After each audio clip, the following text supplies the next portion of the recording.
Essa semana, na verdade tem umas 2 semanas, eu tava num dia muito ruim, tipo, abrindo meu coração pra vocês, assim, sendo mais vulnerável. Tava num dia muito ruim, eu tava num dia que eu tava chorando muito, que eu tava muito desesperançosa com várias coisas que estavam acontecendo na minha vida.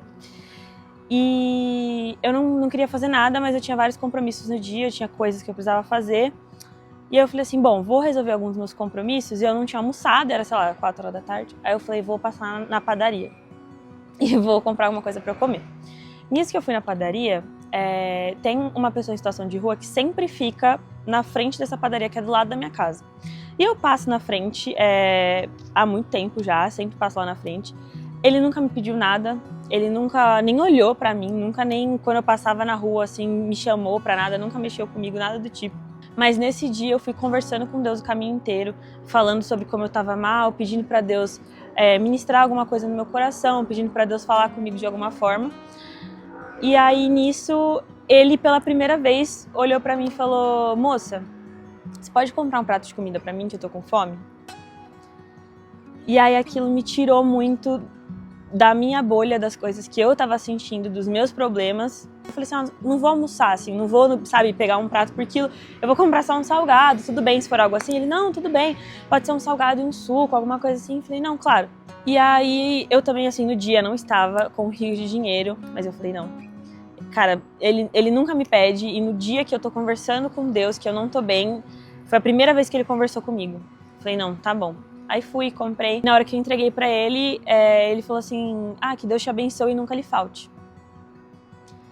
E eu voltei pra casa completamente transformada pelo que tinha acontecido, e não só de tipo assim, tá bom, você ajudou alguém, ou você fez o que Deus mandou a gente fazer, que é ajudar pessoas que estão necessitadas. Mas é porque Deus, ele não nos usa de acordo com a nossa disponibilidade. É esse processo contrário da gente entender que a partir da vida que a gente tem com ele, nós temos que estar disponíveis. E não a gente colocar a nossa disponibilidade, então olha Deus, você pode me usar esse dia aqui porque hoje eu tô afim. Hoje eu tô afim de ajudar alguém na rua, hoje eu tô afim de ligar para aquela pessoa ou perdoar aquela pessoa que eu tive algum problema. E não é assim que funciona. O próprio Jesus, quando ele veio habitar entre nós, ele veio para lavar pés, ele veio para servir, mesmo com toda a sua deidade, mesmo com toda a sua santidade. Mesmo em momentos de muita dor, mesmo em momentos que ele esteve muito triste, que ele esteve muito angustiado, ele ainda assim serviu sem questionar a Deus o porquê ele estava servindo. E aí isso me lembrou uma passagem de Marcos, que eu quero trazer para vocês também, que é Marcos capítulo 10, versículo 42, que diz assim: Jesus os chamou e disse, vocês sabem que aqueles que são considerados governantes das nações as dominam, e as pessoas importantes exercem poder sobre elas. Não será assim entre vocês. Ao contrário, quem quiser tornar-se importante entre vocês será servo. E quem quiser ser o primeiro deverá ser escravo de todos. Pois nem mesmo o Filho do Homem veio para ser servido, mas para servir e dar a sua vida em resgate de muitos. Nessa passagem de Marcos em específico, eles estão a caminho de Jerusalém para que Cristo seja entregue aos líderes religiosos. Às vezes eu acredito que também não estava sendo fácil para Jesus naquele momento. Ele sabia o que ele ia ter que passar, com certeza ele se sentiu angustiado, com certeza ele se sentiu ansioso, e não foi fácil para ele. A prova disso é que no Getsemane ele suou sangue, de tão angustiado que ele ficou. Então, com certeza, ele não estava à vontade para ser açoitado, para ser entregue, para ser morto, para ser crucificado. Mas ele estava disposto. Ele estava disponível. Em todos os momentos em que ele orou ao Pai, ele orou para que a vontade do Pai fosse feita. E ele sabia que a vontade do Pai dele era que ele pagasse pelos pecados da humanidade. Sabia o que era necessário ser feito para que nós fôssemos justificados, para que nós fôssemos salvos. E esse é o exemplo que a gente tem que seguir nas nossas vidas. A gente não deve seguir um exemplo de disponibilidade na nossa relação com Deus que a gente tem no nosso trabalho, que a gente tem para os nossos amigos. Esse final de semana eu não consigo por conta disso. Hoje eu não consigo por conta daquilo. Com Deus não é assim. A gente tem que estar disponível para ser servo em todos os momentos da nossa vida. Em momentos difíceis, em momentos que a gente perdeu alguém, em momentos que Deus vai fazer você orar por milagres de outra pessoa, em coisas que Ele ainda não fez para você. Deus às vezes vai pedir para você orar por cura em uma pessoa de algo que você não teve cura ainda. porque você precisa estar disponível como um vaso, como uma veia, para que Deus possa te usar. Jesus vai ser para sempre o modelo base para o nosso coração, caráter e comportamento. Para que possamos ser cidadãos do céu na terra, precisamos ser cada vez mais como Ele. Eu acho que principalmente na internet hoje, no TikTok, em mini pregações que a gente vê por aí, muito se fala sobre a santidade, muito se fala sobre pecados que são expostos, coisas que as pessoas podem ver que você fez, coisas que a gente fala, mas pouco se fala sobre a disponibilidade do coração de servo. Para que a gente possa edificar a sua igreja, a gente precisa ser corajoso como ele foi. Que a gente possa viver como verdadeiros herdeiros dos céus, a gente precisa entender que a gente vive por algo maior do que nós somos, além do que a gente sente.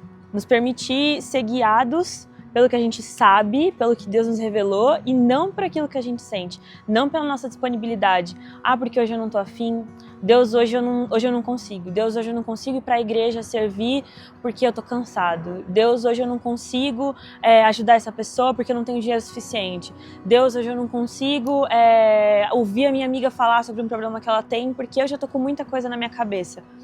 Esse não é o coração inclinado que Deus nos pede para ter, porque o modelo base de comportamento que a gente tem é Jesus, que mesmo em momentos de dificuldade, de ansiedade, que ele se sentiu angustiado, ele serviu. E o nosso modelo não é o mundo, o nosso modelo não são os nossos amigos, o nosso modelo não são os nossos pais, o nosso modelo não são coisas que a gente pensa sobre nós mesmos, o nosso modelo é Jesus e sempre continuará sendo. E aí também eu queria finalizar com uma passagem que se chama Prontidão para o Serviço, que está no livro de Lucas, no capítulo 12, versículo 35. Estejam prontos para servir e conservem acesas as suas candeias, como aqueles que esperam seu senhor voltar de um banquete de casamento, para que quando ele chegar e bater, possam abrir-lhe a porta imediatamente. Felizes os servos cujo senhor os encontrar vigiando quando voltar. Eu lhes afirmo que ele se vestirá para servir, fará que se reclinem à mesa e virá servi-los. Mesmo que ele chegue de noite ou de madrugada, felizes os servos que o Senhor encontrar preparados.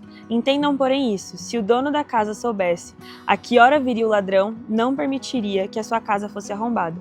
Estejam também vocês preparados, porque o Filho do Homem virá numa hora em que não o esperam. Que a gente possa sempre ter o nosso coração disponível para as coisas que Deus precisa fazer, não nas nossas vidas, mas nas vidas dos nossos amigos, dos nossos familiares, e que a gente continue inclinando o nosso coração cada vez mais ao modelo que Jesus é, entendendo que mesmo em meio à angústia, à depressão, o medo, a ansiedade, Deus ele ainda pode te usar e muito provavelmente ele vai curar feridas dentro do seu coração e curar coisas que você precisa usando você para outras pessoas. Usando você para orar pelos seus familiares, usando você para orar por pessoas que precisam daquilo que você também precisa. Porque Deus não nos chama de acordo com a nossa disponibilidade. Deus nos chama de acordo com o nosso coração disponível.